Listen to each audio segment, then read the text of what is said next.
조갑제 TV 시청자 여러분 안녕하십니까? 2024년 11월 17일 오후 5시입니다. 윤석열 대통령이 임기 반환점을 돌았습니다. 앞으로 남은 2년 한 6개월 동안은 이 전반기에 잘못했던 것을 바로잡는 데 우선순위를 둬야 될 것이라고 생각합니다. 가장 크게 잘못한 게 두 개입니다. 하나는 청와대 대통령실을 졸속 이전해가지고 국가 지휘부를 엉망진창으로 만들고 대한민국의 정통성의 중심인 이 대통령실과 거기에 연관된 여러 기관의 작동을 아주 뒤흔들고 말았습니다. 국가 지휘부가 국가의 두뇌에 해당하는 조직에 이상이 생기면은 국가 전체에 큰 영향을 줍니다. 요새 윤석열 대통령의 정책이 두서가 없고 정부 판단이 틀리고 하는 이유도 바로 국방부 건물로 대통령실을 옮기는 과정에서 일어났던 지휘부의 대혼란과 직결된다고 생각합니다. 이거는 현재 진행 중입니다. 또 하나 있죠. 그것은 뭐 말할 것도 없이 의료 대란입니다. 의료 대란으로 세계 최고의 의료 시스템을 망가뜨리고 있습니다. 이것은 5천만 국민의 생명 건강에 직결되는 문제입니다. 그러니까 이 두 사건은 엄청난 결과를 영속적으로 발생시킬 수 있는 실책이니까 다른 것 하지 말고 이 부작용을 수습하는데 앞으로 2년 6개월을 보내도 모자랄지 모릅니다. 우선 의료대란은 뭐 제가 충분히 이야기하고 있습니다만은 이 청와대 졸속 이전에 대해서 한번 정리를 해드리겠습니다. 이 청와대 졸속 이전을 이 부작용을 윤석열 대통령이 수습하지 않고 퇴임해버리면은 어떻게 되느냐? 최악의 경우입니다. 최악의 경우에는 수도 서울이 해체될 수가 있습니다. 이 종북 세력에 의해서 서울이 수도로서의 계급장을 떼게 되고 세종시로 천도하는 결과를 빚을지도 모릅니다.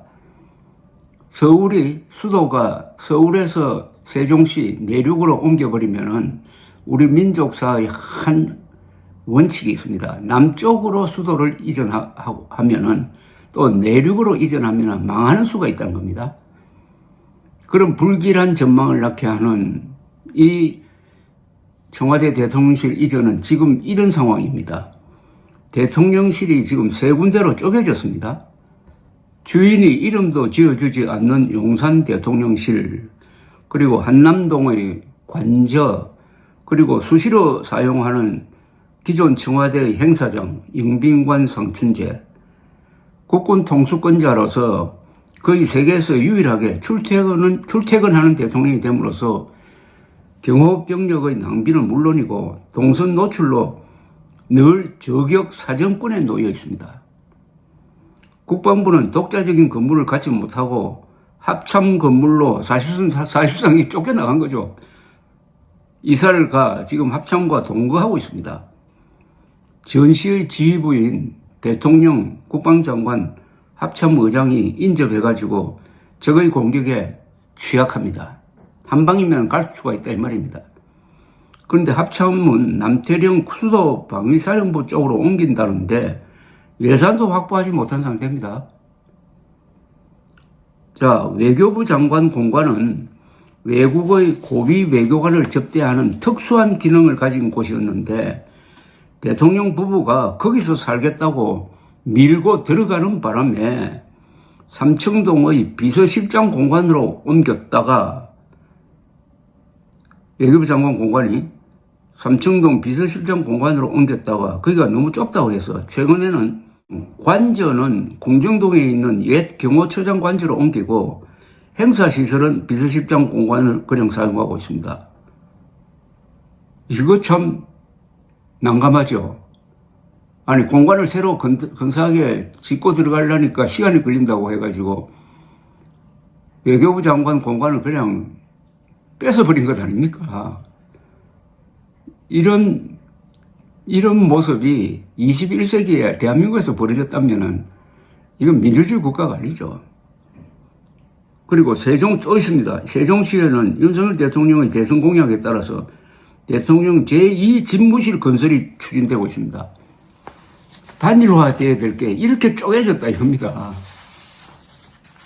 여기다가 한동훈 국민의힘 당시 비상대책위원장은 총선 공약으로 여의도 국회를 세종시로 옮기고 세종시를 정치 수도로 만들겠다고 약속했습니다. 정치 수도가 진짜 수도지 뭡니까? 자기 대통령 후보가 종북적 사상의 소유자라면은 충청도 표를 노리는 것처럼 하면서 세종시의 제2 집무실을 제1 집무실로 상건하겠다고 공약해가지고 당선되어 만약 이를 실천하면은 서울에는 일부 부처와 대법원만 남게 되고 수도로서의 기능을 잃게 됩니다.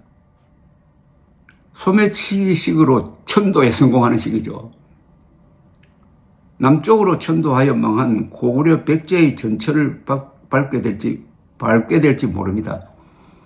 그리고 남북 간의 이 대결은 민족사의 정통성의 대결이고 그것은 평양 대 서울의 대결인데 평양 대 서울의 대결을 하면은 서울이 천년 이상 민족사의 수도였다는 그 권위가 있어가지고 평양에 이기게 되는데 평양 대 세종시의 상징적 대결에서는 세종시가 밀리게 될 것입니다.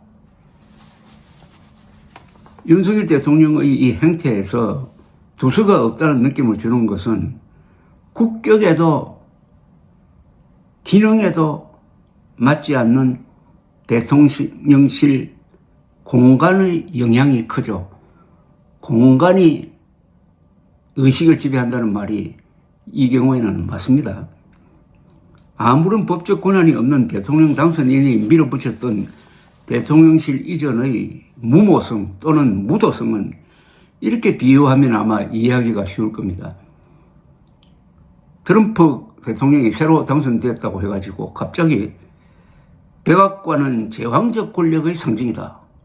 들어가지 않겠다. 펜타곤으로 가겠으니 국방부는 2달 안으로 방을 빼라.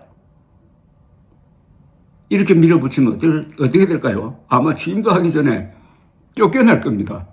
그러나 한국에서는 청와대 이전이 박수를 받으면서 진행되었습니다. 특히 언론의 견제가 전무했습니다. 그러다가 감사원의 감사 보고서가 나오면서 비로소 사람들이 이런 복마전이 연출되었구나 하고 느끼게 되었습니다. 예컨대 지난 9월 20일 동아일보 사설 제목은 공사비 대납 강요까지 용산 졸속 이전이 부른 복마전이라고 했습니다. 한 대목을 인용을 하겠습니다. 감사원 감사에서 관저 인테리어 공사를 따낸 업체가 하필이면 김건희 여사가 대표였던 코바나 콘텐츠의 전시 후원사 가운데 한 곳이고 이 업체가 하도급을 준 18개 업체 중 15개가 무자격 업체로 드러났다. 이 역시 수의 계약이어서 의혹투성이다. 촉박한 일정에 맞춰 빠듯한 예비비로 공사를 추진하다가 보면 여러 가지 비리가 생길 소지가 커진다. 수의 계약에서는 더욱 그렇다. 대통령실과 관저 이전 과정의 위법과 탈루 행위를 보다 철저히 조사해 밝힐 필요가 있다. 여기 코바나 컨텐츠의 전시 후원사 가운데 한 곳이란 이 회사가 하필 회사 이름이 21g입니다. 21g은 흔히 영혼의 무게라고 합니다. 주술적인 냄새가 나지 않습니까? 지금 김건희 여사를 따라다니는 어떤 그 주술적 영향력과 연관해서 생각하면 이 또한 심상치 않습니다. 21g이란 회사의 대표에 대해서 국정감사 때 정인으로 나오니까 뭐 동행명령장을 발부하고 하는 이런 소동도 벌어졌습니다. 윤석열 대통령은 이제 국가 시스템을 그 두뇌에 해당하는 부분에서 망가뜨려 버린 이 과오를 수습하기 위해서 대책을 세워야 합니다. 앞으로 2년 6개월 동안 어떻게 해야 되느냐. 첫째, 지금 저 대통령실은 국방부로 돌려주든지 하여튼 나와야 합니다. 저기는 대통령이 근무할 장소가 안 됩니다. 구청장이 근무하면 딱 맞습니다. 세계적 강대국이 된 나라가 저런 대통령실을 가지고 있으면은 체면 문제 아닙니까? 그럼 어떻게 하느냐? 용산에 근사한 세계적인 대통령 불을 짓고 그 안에 출퇴근 안 하도록 관제도 같이 짓는 그런 마스터 플랜을 발표를 하고 나는 여기 근무 안 하겠다. 자기 대통령은 여기서 근무하도록 하겠다. 이렇게 선언을 하는 것 하나 아니면 청와대로 돌아가는 겁니다. 청와대로 돌아갈 수가 있습니다. 청와대는 넓어요. 필요하면 건물 하나 정도만 더 지으면 될 겁니다. 그리고 청와대를 충분히 개방할 수가 있습니다. 옮기기 전에도 청와대는 상당 부분이 개방되어 있었습니다. 괜히 윤석열 대통령이 제왕적 권력의 상징이다, 구중궁궐이다라고 험담을 해서 그렇지 또 청와대를 돌려달라고 누가 국민들이 데모를 했습니까? 자기가 허황된 명분을 만들어 놓고 그러니까 청와대로 다시 돌아가면은 그게 경비가 제일 적게 들 겁니다. 만약 그렇게 하지 않으면은 다음 대통령 후보가 충청투표를 얻기 위해서 대통령실을 세종시로 옮기겠다고 하는 순간부터 서울은 수도로서의 기능을 상실하게 될 것입니다. 그것은 민족사적 정통성의 주도권을 상실하는 것이고 그것은 김정은 정권을 도와주는 겁니다. 감사합니다.